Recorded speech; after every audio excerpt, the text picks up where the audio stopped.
Excuse me, భాస్కర్ని కలవాలి. Sir test డ్రైవ్కి బయటికి వెళ్ళారు. మీరు కస్టమర్ లాంచ్లో వెయిట్ చేస్తారా? ఏంటి ఐశ్వర్యకి మురళిక నమ్మలేకపోతున్నానరా. వాళ్ళిద్దరూ సైలెంట్గా ఉన్నప్పుడే అనుకున్నాను ఏదో లింక్ ఉంటుందని.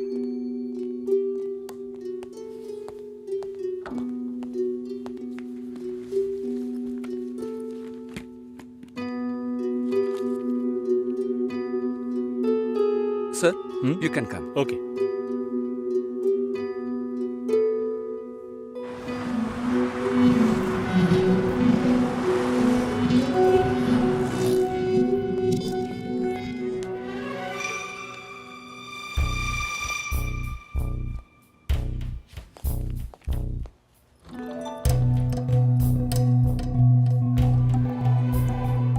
నేను అన్ని ఫోన్లోనే చెప్పానుగా. ఏంటి అందరి ముందు సీన్ క్రియేట్ చేద్దాం వచ్చావా? గొడవ పడ్డానుకో, ఆర్గ్యూ చేయడానికి నేను ఇక్కడికి రాలేదు. We can talk it out. పెళ్ళే వద్దుంటున్నానుగా, ఇంకేంటి దాని గురించి మాట్లాడేది? అది కాదు భాస్కర్. వద్దు, ఇష్టం లేదంటున్నానుగా. అర్థం కావట్లేదా? నిశ్చితార్థం జరిగితే పెళ్లి జరగాలని లేదు, నా తప్పే, నేను ఒప్పుకుంటున్నా. ఇప్పుడు ఇష్టం లేదు, ఎందుకని అడగొద్దు. నా సిచ్యువేషన్ కొంచెం అర్థం చేసుకోండి. నా తర్వాతే మా అన్నయ్యకి పెళ్లి చేయాలి, కానీ మీరు ఇలా. దానికి నేనే దొరికానా? ఎంగేజ్మెంట్ అయిన తర్వాత ఇలా చెప్తే ఎలా? ఒక్కొక్కడు పెళ్లి చేసుకున్నాకే వద్దంటున్నాడు. అయితే నన్ను పెళ్లి చేసుకొని వద్దని చెప్పండి. మరీ అంత తొందరగా ఉంటే దానికి వేరే ఎవరినైనా వెతుక్కో. బెంగళూరు వెళ్తున్నాం, ఫ్లైట్ లో వెళ్తున్నాం, లాట్స్ ఆఫ్ గర్ల్స్, సూపర్ మచా. సతీష్, ఏంటి నేను బెంగళూరుకి రావట్లేదు చెప్పే. ఇంతసేపు నీతో నేనేం చెప్పాను? ఏం చెప్పావు? ఇద్దరం బెంగళూరుకు వెళ్దామన్నాను, సరే అన్నావు. క్యాబ్ బుక్ చేస్తానన్నాను, సరే అన్నావు. ఇప్పుడు రానంటున్నావు. అలా చెప్పానా? ఏం తీసుకుంటా? అది ఏమి ఇచ్చినా సరే. నువ్వు ఒక పెద్ద మనిషివి. బాగున్నారా? నమస్కారం. కూర్చోండి. మ్యారేజ్ డేట్ దగ్గర పడుతోంది, లేట్ చేస్తే మంటపం దొరకదు. ఇప్పుడు బుక్ చేస్తేనే ఇన్విటేషన్ ప్రింట్ చేయడానికి కరెక్ట్గా ఉంటుంది. మీరు ఎవరైనా వస్తే. మేము రావాల్సిన పని లేదు, మీరే చూసి ఏం చేసినా ఓకే. సరేనమ్మా, మేము వస్తాం. భాస్కర్ లేరా? బయటికెళ్ళాడు. వస్తే చెప్పండమ్మా, ఫోన్లో కూడా కాంటాక్ట్ అవ్వడం లేదు. చెప్తానులేండి. వస్తామండి.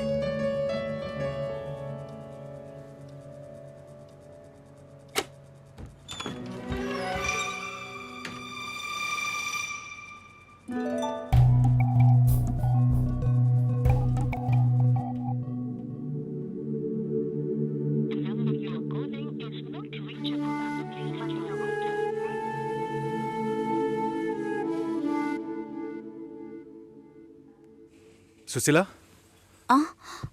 భాస్కర్తో మాట్లాడతావా? మండపం చూసాం, ఫోన్ చేస్తే తీయట్లేదు, కొంచెం మాట్లాడమంటావా? 3rd July wedding. సునీల్ వచ్చి.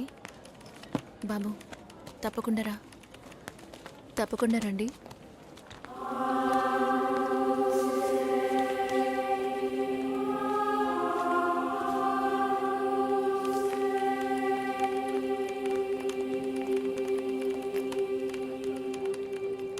షోల్డర్ ఎక్కడా? బయటికి వెళ్ళాలి. కార్ అడిగాను.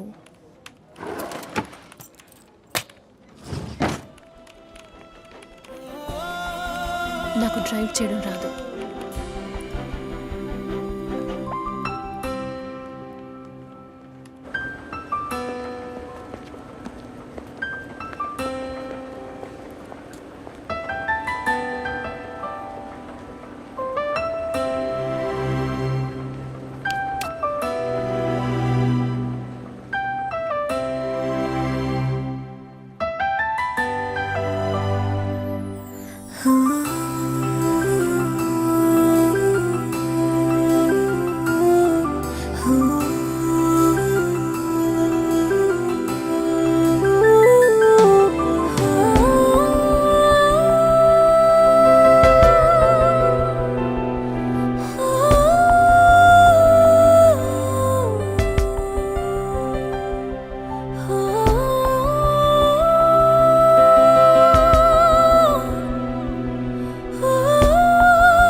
చూపి ఏం చెప్పినది నా శ్వాస కూడా నేను కోరినది అడుగు నాతో అంది నీకే జతకమ్మంది సిక్కే విడిచి ప్రేమై అల్లింది మైకం కమ్మేసింది కన్నీరై జారింది నీ కౌగిల్లో నా కరిగి పొమ్మంది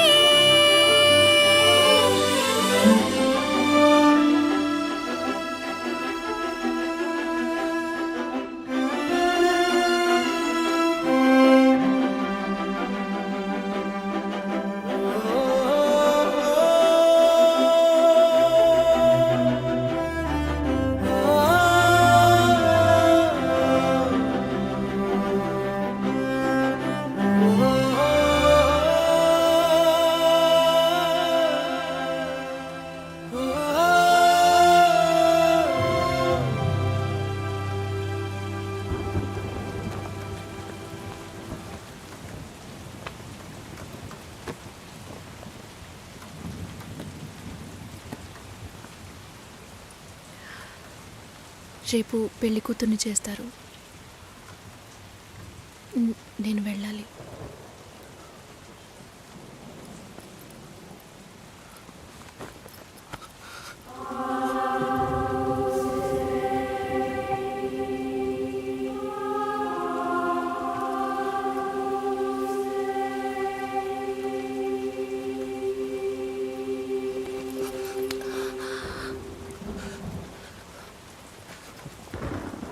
నేను చెప్పినప్పుడల్లా సీరియస్గా తీసుకోలేదు.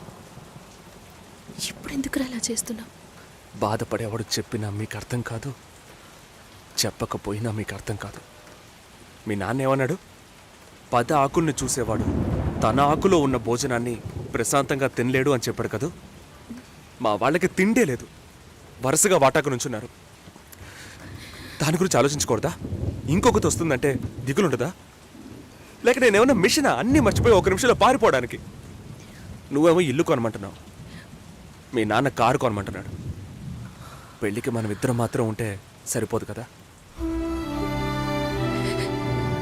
నాకు మా నాన్నంటే ఇష్టం లేదు, అమ్మ తమ్ముడు ఎవరూ ఇష్టం లేదు. కానీ వాళ్ళకి నేనంటే ఇష్టం. ఏం చేయను?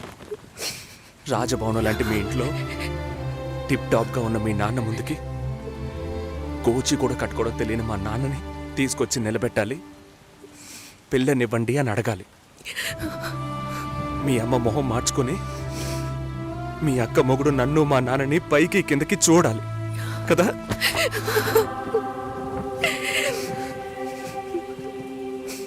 ఈ ఆలోచనలు ఎవరికైనా ఉంటాయి. ఒకవేళ మా నాన్న ఏమైనా అంటే ఏం చేయాలని ఆలోచించకూడదా? నేనే బిచ్చగాడిని కాదే, కానీ మీరు అలా అనుకుంటారేమో అని భయంగా ఉంది. లోపల ఏదో ఒక భయం రక్తంలా ప్రవహిస్తోంది. మీ నాన్న మంచోడు మంచోడు అన్నావే, మేం కిందున్నాం, మీరు పైన ఉన్నారు. మా ఆ అబ్బాయిని ఫ్యామిలీని తీసుకొని రమ్మను, మాట్లాడదాం అన్నారా?